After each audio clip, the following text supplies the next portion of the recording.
अगर आपको लगता है ना कि बायो में सिर्फ एनसीईआरटी पढ़ के एक अच्छा स्कोर लाया जा सकता है, तो यकीन मानिए आपका कट चुका है।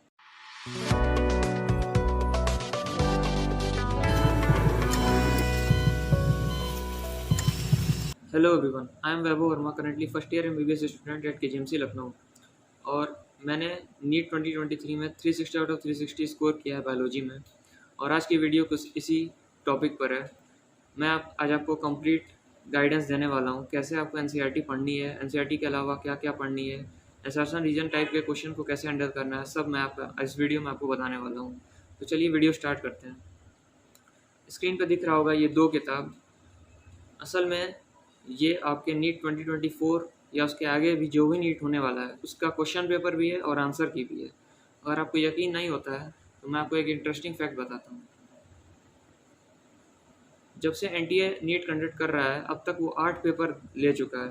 नीट 2019 दूसरी बार हुआ था उड़ीसा में, 2020 दूसरी बार हुआ था कोविड-19 के कारण, 2021, 2022 और इस बार 2023 दूसरी बार हुआ था मणिपुर में। यानी कुल मिला के आपके पास 8 सेट हैं एनटीए द्वारा कंडक्टेड नीट के पेपर की। आपको क्या करना है, इन पेपर्स को पीडीएफ के फॉर्म में डाउनलोड कर लेना है, गूगल से आपको फ्री में मिल जाएगा। और आपको बायोलॉजी सेक्शन खोल के उसे हर एक क्वेश्चन को आपको एनसीईआरटी में खोजना है वो कहाँ से दिया गया है। अगर आप ये आठों पे एनसीईआरटी में अंडरलाइन कर लेते हैं या फिर खोज लेते हैं कहाँ से दिया है, आपको एनसीईआरटी की अहमियत पता चल जाएगी। आपको पता चल जाएगा ये आपके आने वाले नीट का आंसर की है। तो चलिए मैं आपको बताता हूँ एनसीईआरटी के अलावा आपको क्या क्या पढ़ना है। सिर्फ एनसीईआरटी पढ़ने से काम नहीं चलेगा। क्वेश्चन बैंक आप लगा सकते हैं या तो डॉक्टर अली या फिर एनसीईआरटी फिंगर टिप। मैंने डॉक्टर अली लगाया था, आप चाहें तो एनसीईआरटी फिंगर टिप भी लगा सकते हैं। दोनों अपने आप में बेस्ट किताबें हैं। इसके अलावा आपको एनसीईआरटी एग्जाम्पलर के क्वेश्चन सॉल्व करने हैं। बहुत सारे क्वेश्चन ऐसे दिए हैं जो एनसीईआरटी की लाइन में आपको नहीं मिलेगा। यानी अगर एग्जाम्पलर से क्वेश्चन आएगा तो फिर अगर आपने नहीं लगाया तो आंसर की आने के बाद ही पता चलेगा। और प्रीवियस ईयर लगाना है आपको।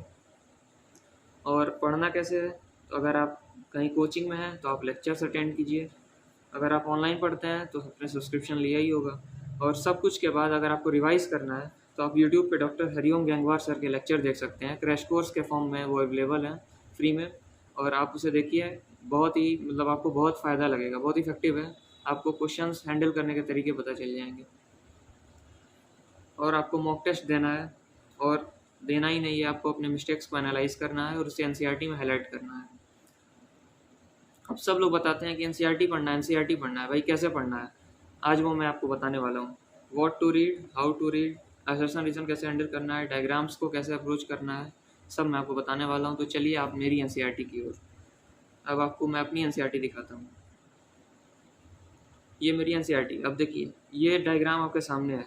अब इसमें आपको क्या लग रहा है, क्या इंपॉर्टेंट हो सकता है? ये लेबल्स तो इम्पोर्टेंट है ही। साथ में ये देखिए, ये जो आपका नीचे डिस्क्रिप्शन लिखा है, फिगर 2.7 का डिस्क्रिप्शन। यहाँ पे आपको 2 एग्जांपल दिए हैं, पेपेवर का और मिशेलिया का। अगर आपका ध्यान इस पर नहीं गया अब तक तो आएगा, तो फिर आंसर के आने के बाद ही पता चलेगा। अब एनसीईआरटी में जो ये खाली जगह दिया हुआ है, ये मैंने इस तरह से यूटिलाइज़ किया है। जैसे ये जितना भी डिटेल यहाँ पे लिखा है उसको मैंने फ्लो चार्ट के फॉर्म में यहाँ पे लिख लिया है। इससे जब अगली बार या तीसरी बार, चौथी बार जब भी आप एनसीईआरटी का वही पेज खोलेंगे तो सबसे पहले आप ये देखकर आपको पहले की पढ़ी हुई चीज़ याद आ जाएगी। तो ये एक सिंपल सा टाइम हैक है, आप टाइम सेव करने के लिए लिख सकते हैं। ये सब मैंने लिखा है यहाँ पे। या फिर ये वो सब बातें भी हैं जो आपके टीचर एनसीईआरटी के थोड़ा एक्स्ट्रा बताते हैं, तो वो सब आप साइड में यहीं पे लिख सकते हैं। आपको अलग से नोट्स बनाने की ज़रूरत नहीं है। जितनी बार आप एनसीईआरटी खोलेंगे उतनी बार आपके लिए अच्छा रहेगा। जैसे ये फिगर है, तो जो लाइंस में यहाँ से जो लिखा हुआ है डिटेल, उसको मैंने यहीं पे लेबलिंग कर दिया है। अब जैसे ये एवोल्यूशन का इस बार का आया हुआ क्वेश्चन है, ये आपको कहीं एनसीईआरटी के लाइन में नहीं मिलेगा, लेकिन ये मैंने डॉक्टर हरिओम गैंगवार सर के लेक्चर से देखा था। उन्होंने बताया था कि अगर इन दोनों में आपस में रिलेशन पूछे जाए तो ये अडाप्टिव रेडिएशन का है, और अगर इन दोनों में पूछा जाए मार्सुपियल और प्लेसेंटल मैमल्स में, तो ये कन्वर्जेंट इवोल्यूशन का एग्जाम्पल होगा। तो इस प्रकार से आप इसे खोज सकते हैं। यानी एनसीईआरटी के फिगर बहुत इंपॉर्टेंट है। और जैसे इवोल्यूशन का ये है, जितनी भी डेट्स थी उसको मैंने एक जगह यहाँ पे लिख लिया, ऐसे आपको रिवाइज करने में बहुत आसानी रहेगी। वो जैसे ह्यूमन हेल्थ एंड डिजीज़ है, तो इसमें कुछ डिजीज़ेज जो एनसीईआरटी में नहीं दी हुई हैं, जो आपके टीचर ने बताई होगी, उसे आप यहाँ साइड में लिख सकते हैं। अब जैसे ये वाला फिगर है, इसमें आपको ये पूछ सकता है एडिनो वायरस। यहाँ एनसीईआरटी में कहीं भी एडिनो वायरस का नाम नहीं लिखा है, सिर्फ इस फिगर में लिखा है कि ये रेस्पिरेटरी इन्फेक्शन कॉज करता है। तो आप ध्यान से देख सकते हैं एनसीईआरटी की फिगर भी कितनी इंपॉर्टेंट है। अब जैसे ये वाला फिगर है, इससे बहुत लोग इग्नोर कर देते हैं, लेकिन क्वेश्चन क्या बन सकता है, कौन से लेन में अनडाइजेस्टेड है और कौन से लेन में डाइजेस्टेड सेट है डीएनए फ्रेगमेंट्स का। तो इस प्रकार से आपका क्वेश्चन बन सकता है। साइड में आप कोई फॉर्मूला या ट्रिक वगैरह भी लिख सकते हैं एनसीईआरटी में। अब जैसे एनसीईआरटी की फिगर्स हैं, ये सब ये आपको पता होना चाहिए, ये क्या है, ये क्या है, एक एक लेवल आपको पता होना चाहिए कम से कम। जितने भी फिगर हैं, मान लीजिए CO2 कितना परसेंट है, कुछ भी आपसे पूछ सकता है उस फिगर में।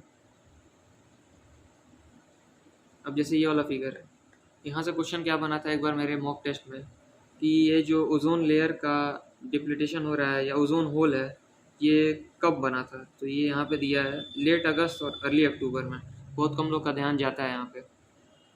तो आप समझ रहे होंगे, अब तक आपको समझ में आ गया होगा कि एनसीईआरटी की हर एक लाइन कितनी इंपॉर्टेंट है। अब जैसे ये वाला फिगर है, तो जितने भी बोन्स हैं उसके नंबर मैंने बगल में लिख लिए हैं। एनसीईआरटी के लाइंस में ये सब दिए हुए हैं, तो मैंने साइड में लिख लिया है। ये सब आप कर सकते हैं। साइड में जो भी जगह दिया है वहाँ फ्लो चार्ट वगैरह के फॉर्म में बना सकते हैं। यहाँ आप देख सकते हैं मैंने कैसे सबकी थोड़ा थोड़ा फंक्शन लिख लिया है, ताकि आपको रिवाइज करने में आसानी रहेगी। अब जैसे ये वाला फिगर है, यहाँ आपसे क्या क्वेश्चन पूछ सकता है, ये कौन सा फेज़ है। फोटो दे देगा आपको और दे देगा, पूछेगा ये कौन सा फेज़ है, early prophase, late prophase, metaphase. तो आपको ये सब पहले से पता होना चाहिए। एनसीईआरटी के टेबल्स बहुत ही ज़्यादा इंपॉर्टेंट है। एक एक टेबल की एक एक कंटेंट आपको पता होनी चाहिए। जैसे मान लीजिए यहाँ पे फिल इन द ब्लैंक्स दे देगा, पूछेगा ये ए दे देगा, यहाँ पे ये fill in the blanks B, यहाँ दे देगा सी। आपको फिल करना रहेगा मैच द फॉलोइंग टाइप में।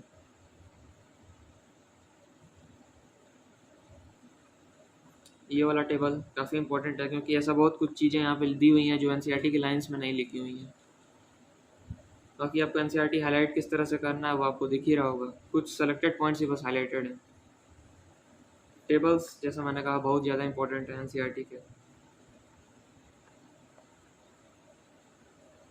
अब जैसे मान लीजिए जो खाली जगह यहाँ पे मैंने इस पैराग्राफ का फ्लो चार्ट के फॉर्म में लिख लिया पॉइंट वाइज, इससे मुझे रिवाइज करने में बहुत आसानी रहती है। अब जैसे यहाँ पे एक पॉइंट लिखा है पॉलीसल्फेट ईस्टर्स, ये एनसीईआरटी में कहीं नहीं लिखा है, सिर्फ आपको टेबल में ही मिलेगा। और अगर क्वेश्चन बनेगा तो फिर अगर आपने नहीं देखा है तो फिर आंसर के आने के बाद ही पता चलेगा। अब एनसीईआरटी में जो साइंटिस्ट के दिए हैं उसमें आपको बस कुछ कुछ पॉइंट्स ध्यान में रखना है। जैसे triple helical structure of collagen इन्होंने दिया था।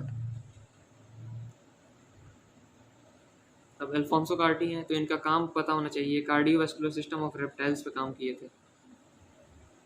अब अर्नस्ट मेयर है, तो इन्हें क्या कहा जाता है, डार्विन ऑफ 20th सेंचुरी। ये सब आपको पता होना चाहिए।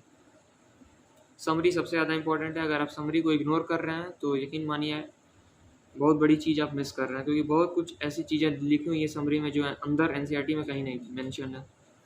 जैसे ये बेसिस दिया है, किस किस बेसिस पे आपको एल्गी में क्लासिफिकेशन किया गया है, किस बेसिस पर, ये सब आपको यहाँ मिलेगा। बहुत कुछ ऐसे पॉइंट्स हैं जो आपको एनसीईआरटी के समरी में मिल जाएंगे जो अंदर नहीं लिखे हुए हैं। इस प्रकार से आपको करना है। बाकी जैसा मैंने पहले बताया है, क्वेश्चन प्रैक्टिस अच्छे से करना है, थ्योरी तो पढ़ना ही है। और लोग बहुत बार पूछते हैं कि एनसीईआरटी को कितनी बार पढ़ना है, तो कम से कम मान के चलिए 20 बार तो पढ़ना ही है। बहुत कम नंबर है, इससे ज़्यादा ही पढ़ना है आपको।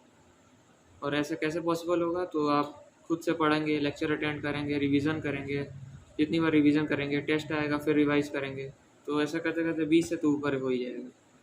अब मैं बता देता हूँ असर्शन रीज़न को कैसे हैंडल करना है। तो एनसीईआरटी में बहुत सारी जगह बिकॉज शब्द लिखा होगा, चाहे 10 लिखा होगा, तो मैक्सिमम एग्जामिनर का चांसेस यही होता है कि वो यहीं से असर्शन रीज़न के क्वेश्चन बनाते हैं। जैसे एनसीईआरटी में लिखा है समथिंग लिख के बिकॉज उसका रीज़न लिखा है, तो यहाँ से आपको असर्शन रीज़न मिल सकता है। या फिर स्टेटमेंट लिखा रहता है, उसके आगे लिखा है दस इट इज़ कॉल्ड ये, तो इस तरह से आपको असर्शन रीज़न के क्वेश्चन मिल सकते हैं।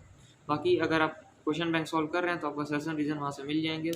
और एक रफ आइडिया मिल जाता है उसको कैसे हैंडल करना है। बाकी मॉक टेस्ट आप देते रहिए और टेस्ट की मिस्टेक्स को एनसीईआरटी में हाईलाइट करते रहिए, क्योंकि अगर आप नॉर्मली एनसीईआरटी पढ़ेंगे तो आपको लगेगा कि आपको सब आ रहा है, लेकिन जब आप टेस्ट में मिस्टेक्स करके उसे हाईलाइट करेंगे तब आपको पता चलेगा आपकी कमी कहाँ थी। तो बस आप साल भर ये करिए, फॉलो करिए, एनसीईआरटी को पढ़िए। एनसीईआरटी ज़्यादा बाहर जाने की ज़रूरत नहीं है। और जो मैं स्टार्टिंग में बोला था, जो 8 पेपर हुए हैं एनटीए के, उन्हें आप एनसीईआरटी में खोजिए, आपको एनसीईआरटी की अहमियत पता चल जाएगी। ये भी पता चल जाएगा कि वो आपके अगले नीट एग्ज़ाम का आंसर की है। तो आज की वीडियो में सिर्फ इतना ही। अगर वीडियो अच्छा लगा तो लाइक करिए, चैनल को सब्सक्राइब करिए।